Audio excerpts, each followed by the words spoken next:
Hello everyone. तो कैसे हो आप लोग? आशा करता हूँ अच्छे होंगे और आपकी स्टडी बहुत अच्छी चल रही होगी। मैं मलकीत स्वागत करता हूँ एक और बार आपका हमारे यूट्यूब चैनल जिसका नाम है MR एजुकेशन हब। और जिस किसी ने अभी तक हमारा ये चैनल सब्सक्राइब नहीं किया तो प्लीज जाइए चैनल को सब्सक्राइब कर लीजिए, साथ में बेल आइकन है उसको भी जरूर प्रेस करें ताकि जब हम लेटेस्ट वीडियो लेके आए आपके लिए इस चैनल पे तो उस वीडियो का नोटिफिकेशन आपको सबसे पहले मिले। तो आज हम डिस्कस करेंगे, बहुत एग्जाम पॉइंट ऑफ व्यू से बहुत इंपॉर्टेंट टॉपिक है ये, जिसका नाम है इंडस सिविलाइजेशन। कहने का मतलब सिंधु घाटी की सभ्यता, जिसका टाइम पीरियड 2500 बीसी से लेकर 1750 बीसी तक रहा। तो ज्यादा टाइम नहीं लूंगा, तो आज डिस्कस करते हैं आज का हमारा टॉपिक जो क्या है, इंडस सिविलाइजेशन। तो सबसे पहले समझते हैं कि सभ्यता क्या होता है। कहने का मतलब सिविलाइजेशन होता क्या है, जब एक पर्टिकुलर में रहने वाले लोग एक ही कल्चर को क्या करते हैं, फॉलो करते हैं, उसको क्या कहा जाता है, सिविलाइजेशन। उसके बाद हमें ये किस नदी के पास मिली थी, सिंधु नदी के पास, इसलिए इसका क्या नाम पड़ गया था, सिंधु घाटी की सभ्यता, जिसका टाइम पीरियड 2500 बीसी से लेकर 1750 बीसी तक रहा। तो सबसे पहले जानेंगे कि ये सभ्यता कैसे मिली, इसका इतिहास क्या था, कौन कौन से शहर मिले, तो बिल्कुल डीपली पढ़ेंगे। तो सबसे पहले मैं आपको बताना चाहूंगा, ये बात है जब हम किसको मानते थे पुरानी सभ्यता, वैदिक सभ्यता को पुरानी सभ्यता मानते, क्योंकि जब जब हमारे भारत में इंटर हुए कौन, आर्यंस।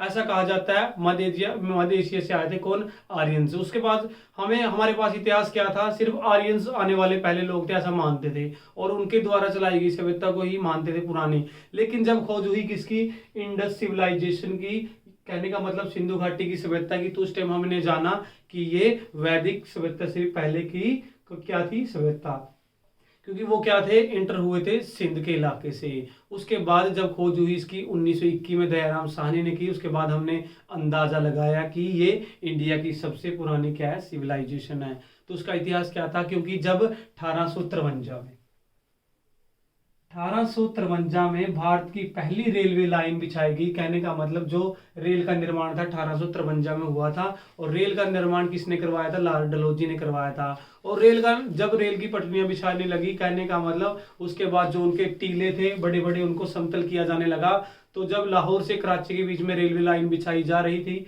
उस टाइम वहां से कुछ अवशेष निकलने स्टार्ट हो गए। तो जब तक कम मात्रा में निकल रहे थे तब तक तो कोई दिक्कत नहीं थी, लेकिन वो ज्यादा मात्रा में निकलने लगे तो उसको अनदेखा नहीं किया जा सकता था। इसीलिए सबसे पहले 1856 ईस्वी में 1856 ईस्वी में अलेक्जेंडर कनिंघन नाम के व्यक्ति ने,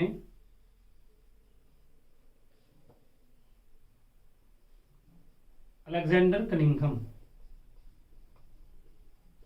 अलेक्जेंडर कनिंघन नाम का एक आर्कियोलॉजिस्ट हुआ करता था, जिसने सबसे पहले उन अवशेषों को पढ़ने की कोशिश की थी। इसीलिए उसको क्या कहा जाता है, फादर ऑफ आर्कियोलॉजी कहा जाता है, या भारतीय पुरातत्व का जनक कहा जाता है, क्योंकि उसने सबसे पहले जो अवशेष थे उनको पढ़ने का काम किया था।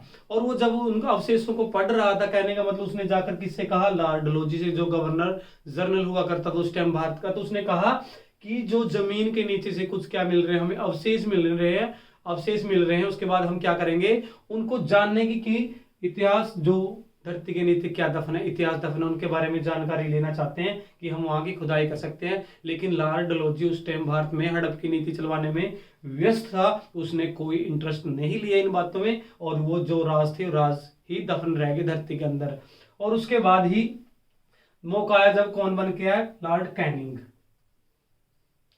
जब वो इसराय बन के आया कौन, लॉर्ड कैनिंग ने कलकत्ता में एक म्यूजियम बनाया, और उसने कहा कि जितने भी एविडेंस निकलते हैं किससे, धरती से या खुदाई के बाद, उनको क्या कर दीजिए आप, कोलकाता में उस म्यूजियम में रखवा दीजिए, और जो भी बेशकीमती है उनको कहाँ भेज दिया जाएगा, ब्रिटेन भेज दीजिए मेरे पास। उसके बाद उसका अगला कौन बन के आया, viceroy, Lord Curzon. Lord Curzon Bharat का सबसे बदनाम वाइसराय ही कहलाया जाता है, जब जो 1899 से लेके 1905 तक रहा। और अलेक्जेंडर कनिंघम ने ही स्थापना की थी ASI की, जिसकी फुल फॉर्म क्या है, आर्कियोलॉजिकल सर्वे ऑफ इंडिया। जो फाउंडर कौन बना, अलेक्जेंडर कनिंघम। और अगर आपसे पूछा जाए कि अब की कौन है, उसके जो डायरेक्टर जनरल है,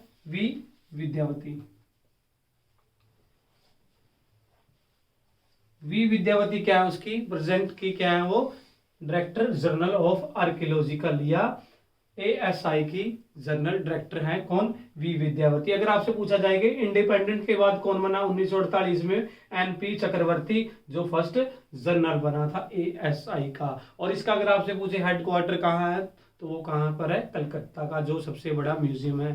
ठीक है ना, तो ये क्लियर थी। उसके बाद लॉर्ड कर्जन ने ही क्या दिया, उनको परमिशन दी जितनी भी घटनाएं हैं, कहने का मतलब जितने भी अवशेष जमीन के अंदर आप उनको खोज के बाहर निकालो। और इसीलिए उन्होंने सबसे पहले काम सौंपा किसको, एक क्या बना, एक कमेटी बनी, कहने का मतलब एक ग्रुप बनाया गया जिसका हेड कौन बनाया गया, जॉन मार्शल।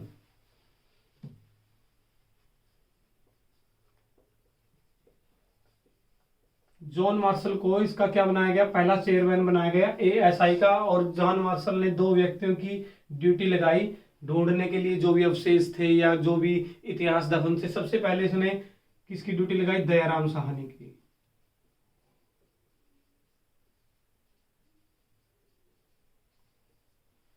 उसके बाद दूसरी ड्यूटी उसने किसकी ली, राखलदास बनर्जी।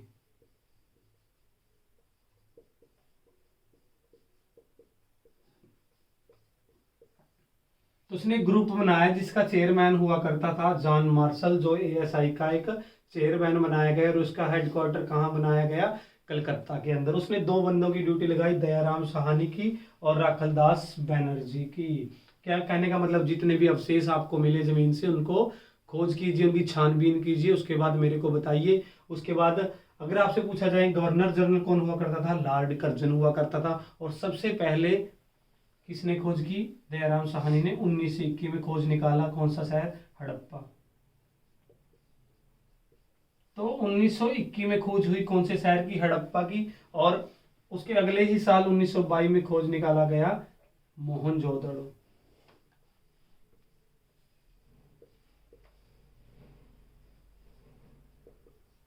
मोहनजोदाड़ो या मोहनजोदड़ो। कहने का मतलब अगर आपसे पूछा जाए कि हड़प्पा शहर की खोज किसने की थी और कब की थी, तो दयाराम साहनी ने खोज की थी हड़प्पा सिविलाइजेशन या हड़प्पा नामक शहर की, जो 1921 में की। उसके बाद अगले ही साल 1922 में स्थापना की गई मोहनजोदाड़ो नामक शहर की, जो कब की गई, 1922 ईस्वी में की गई। उसके बाद अलग अलग शहर, लोथल, कालीबंगा, चुनहोदड़ो, इस तरह के शहर आए जिसमें हम अकेले अकेले को एक्सप्लेन करेंगे नॉर्मल वे से। तो सबसे पहले हम डिस्कस करेंगे इस सिविलाइजेशन के बारे में। तो सबसे पहले आपको ये जानना है कि इसके अंदर क्या क्या फैसिलिटी थी और कैसी ये सभ्यता हुआ करती थी। सबसे पहले क्या थी, अगर आपसे पूछा जाए कि किस तरह की सभ्यता, सिंधु घाटी की सभ्यता, तो ये एक शहरी सभ्यता थी। क्या थी, एक ये शहरी सभ्यता।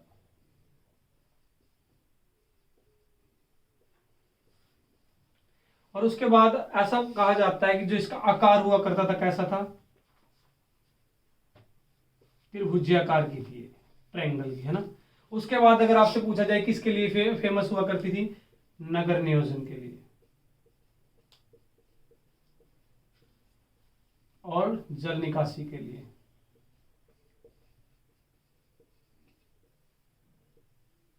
और इसी को कहा जाता है कांस्य की सभ्यता।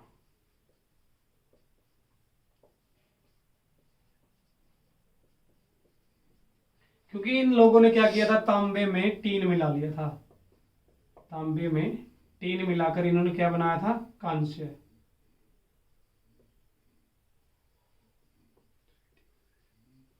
और उसके बाद ही इसको क्या कहा जाने लगा, कांस्य की सभ्यता। तो क्वेश्चन किस हिसाब से पूछेगा, सिंधु घाटी की सभ्यता किसके लिए प्रसिद्ध थी, नगर नियोजन के लिए।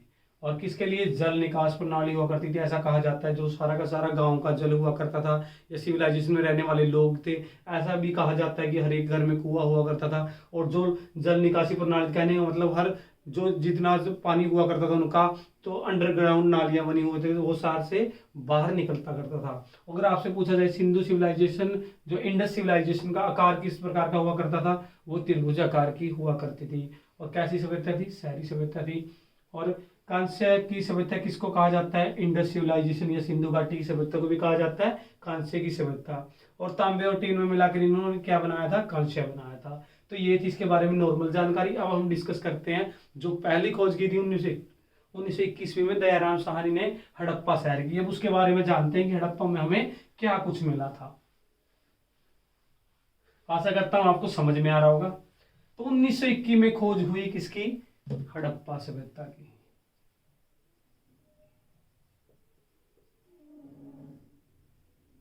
उन्नीस सौ 21 में खोज की थी किसने? दयाराम साहनी ने।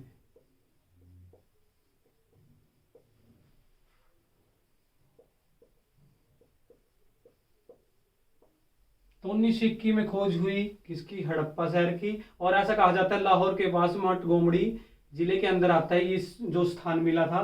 किसको मिला था? दयाराम साहनी को मिला था। और सबसे पहले हमने इसके बारे में क्या जाना? सबसे पहले यहां से मिला हमें 12 कक्षों का अन्नानगार।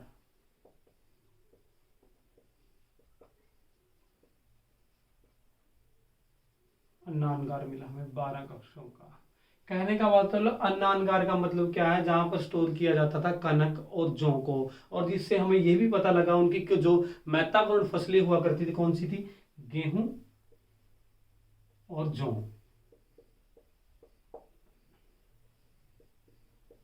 ठीक है ना, दो महत्वपूर्ण फसलें हुआ करती थी। हड़प्पा जो शहर वाले लोग थे, कौन सी फसलें? गेहूं और जौ की। और 12 कक्षों का अन्नानगार मिला जहां पर वो स्टोर किया करते थे अपनी फसलों को। क्योंकि हमें वहां से क्या मिले? अवशेष मिले। कहने का मतलब छोटे छोटे दाने मिले जिससे हमें अंदाजा लगा कि वो जौ है और गेहूं है, क्योंकि वो काफी सड़ चुके थे। उसके बाद वहां से हमें मिला क्या? उर्वरता की देवी।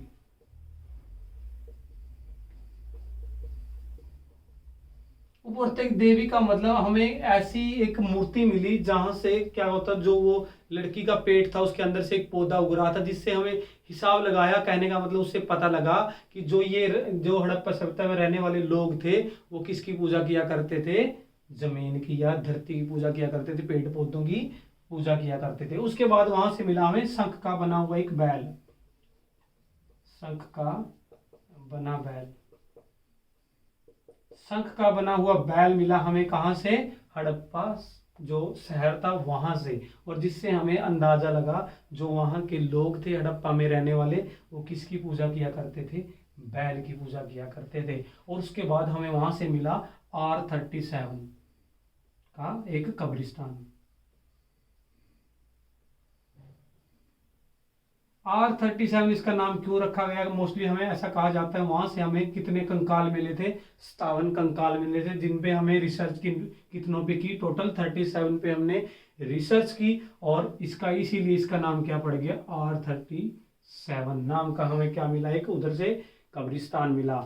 उसके बाद ऐसा कहा जाता है जो बटन आकार की हमें क्या मिली? इसमें से मोहरे।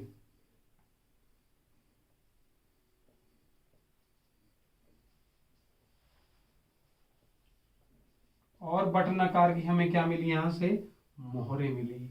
और अगर आपसे पूछे कि दफनाने की प्रथा किस उसमें शहर में चला करती थी, ये कौन सी सभ्यता में चली करती? हड़प्पा में। अगर आपसे पूछे कि जलाने की प्रथा कहाँ चली करती, जब हम कल डिस्कस करेंगे मोहनजोदाड़ो के बारे में, वहां चलती थी दफनाने की। उसके बाद ऐसा कहा जाता है कि रोपड़ में, पंजाब में जो स्थान है रोपड़ शहर है, वहां से हमें क्या मिला? कुत्तों के अवशेष भी मिले। और उनका ऐसा मानना था जो भी उनके पास पालतू जानवर हुआ करते थे, वो जो भी मरता था, मतलब किसी अगर व्यक्ति के पास कुत्ता था पालतू, अगर वो व्यक्ति मर जाता था तो जिंदा कुत्ते को मारकर उसके साथ ही दफना दिया जाता था।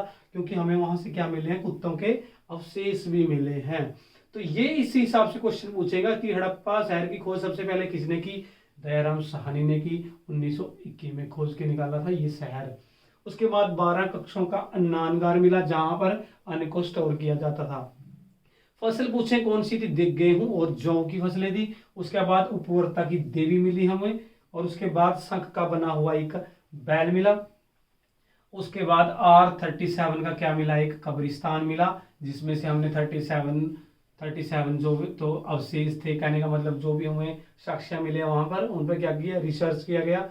टोटल कितने मिले थे? 57। रिसर्च किसने भी हुई? 37 पे, इसीलिए नाम रखा गया इसका R37 नाम का कब्रिस्तान।